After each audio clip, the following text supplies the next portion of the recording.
CIDR police. My name is Greene. As those of you have seen over the years, and I'm going to flip over a monitor here, since I got the web up on mine.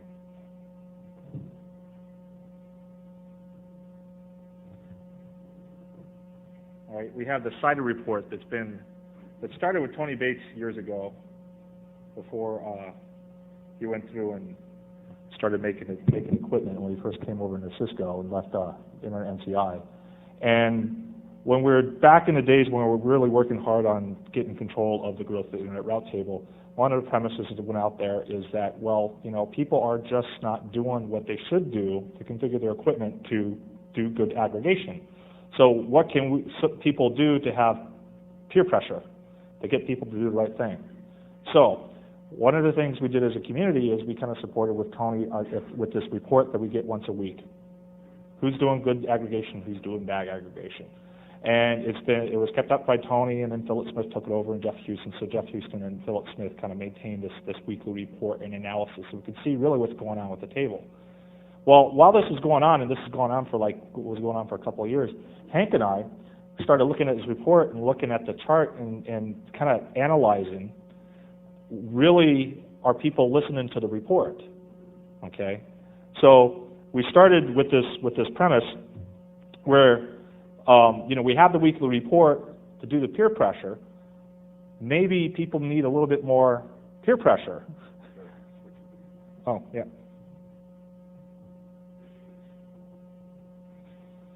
So maybe people need a little bit more peer pressure, all right? Maybe people need maybe an email to let them know, hey, what's up? Maybe people have no clue, all right? Maybe people have no idea what a prefix is. Maybe somebody is a mom and pop shop or a small ISP in a developing country, and they can't even spell BGP. I mean, make no assumptions. Send a friendly email message over to people and see what the response is.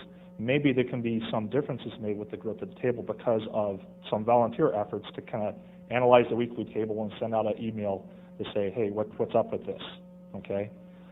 In other words, can really pure peer pressure, people actually speaking up and saying, hey, put a dent in the growth of the table.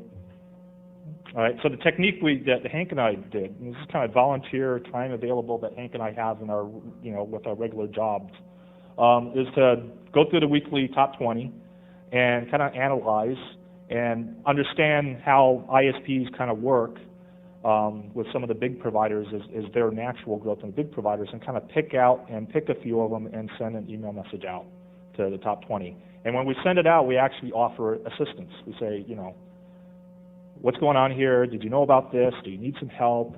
All right, and we got people out there that can help with, and we have had people help with Cisco configs and Juniper configs, depending on what equipment they have to send the stuff out there. So this is kind of like the premise we went through, and it came up for this nanog that maybe, that Hank and I should get up here and give the results, because people will wonder and question, is there anything else we can do to communicate clue out to the community? So I'm going to, Hank will run through kind of like our statistics over the last couple of years of us sending email messages out and what effect we've seen and observations.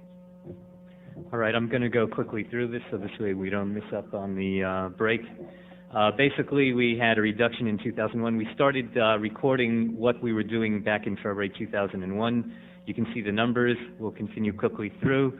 And we actually named names as to the ones who basically went up in their aggregation rather than down. We sent out 72 emails, 72 different ASNs in 2001. 62 went down, 10 went up.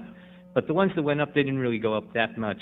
Bell Canada, for example, the maximum one, went up only 85 prefixes. So it really wasn't that much of a growth.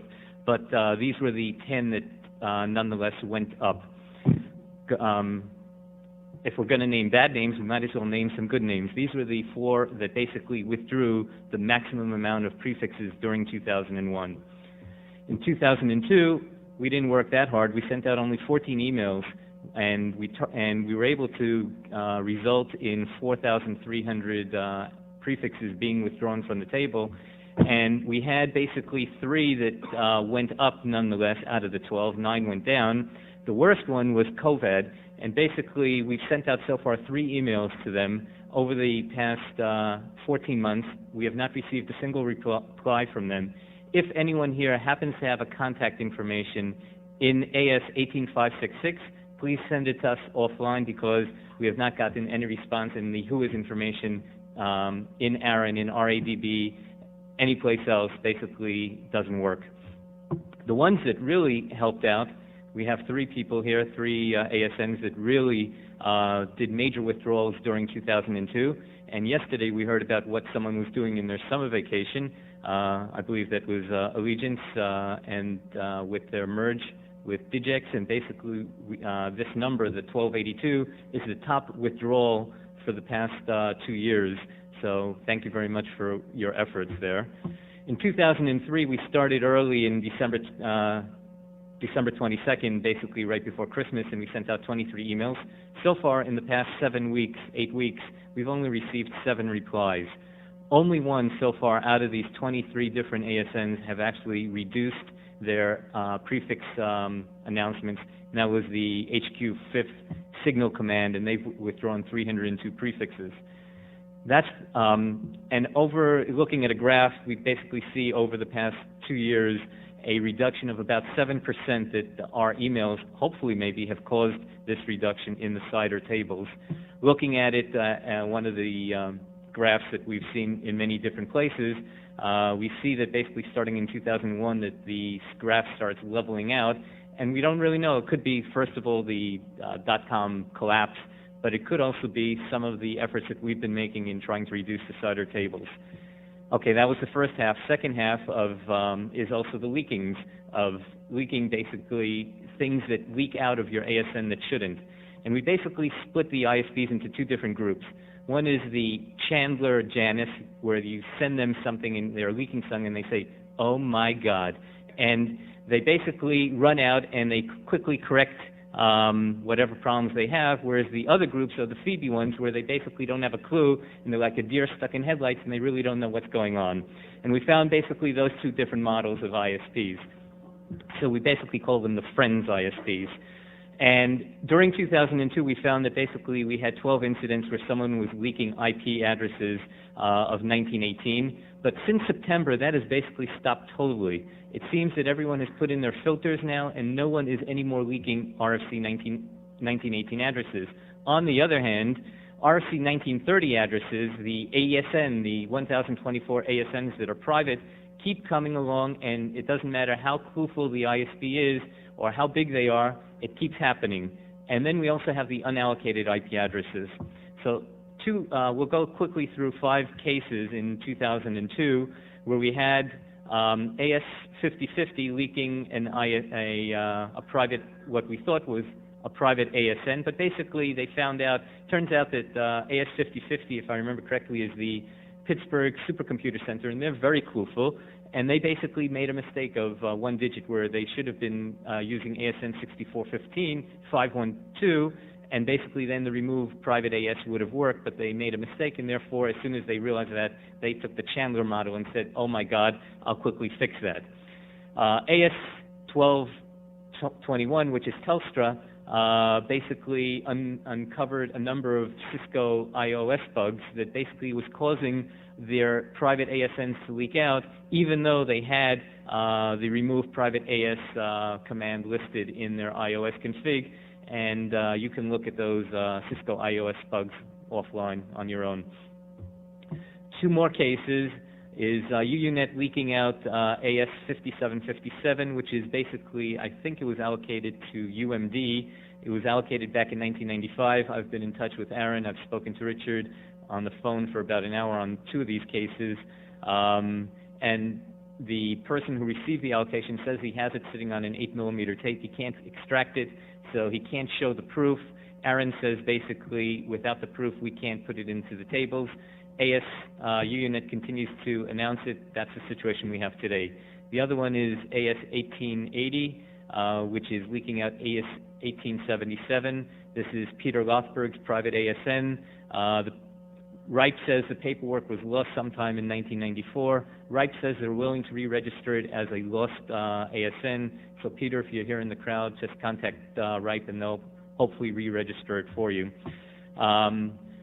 In regards to IP addresses, we have a case with Sonera, which received IP address space back in 1992 and claims that they received the entire space from 192.83.0 to 192.83.100. But the ARIN database shows it differently, and they have various sections of that IP address space, /22/19s within that area. Sonera says that the Internet back in those days lost the paperwork. ARIN says they've gone through all the paperwork. They can't find it. They've gone through actual crates of paperwork. So basically, hopefully at some point, this will also get resolved. And then we have a case of the U.S. military, where basically AS568 has been announcing a number of prefixes, and we noticed that even though they're announcing it as, say, 132.0.0/10, in ARIN, it is registered 132.1 and 132.2 and so on, but the 132.0 and the 137.0 and all these others that are listed here are not listed in any registry, not in ARIN, not in RADB, not in the whoisnick.mil. So if someone here has contact with the U.S. military of AS568, please contact us offline, so this way we can help you register it and make the database a little more correct for all us who use filtering. And now back to Barry. So what now on this? Hank and I plan on continuing to send email messages out because this has an effect for trying to keep the, make an attempt to keep the table growth down. It also has side benefits and attempts for those of us in the community who work on communicating clue to new generations of engineers. It kind of gives us a sanity check of what materials are working, what materials are not.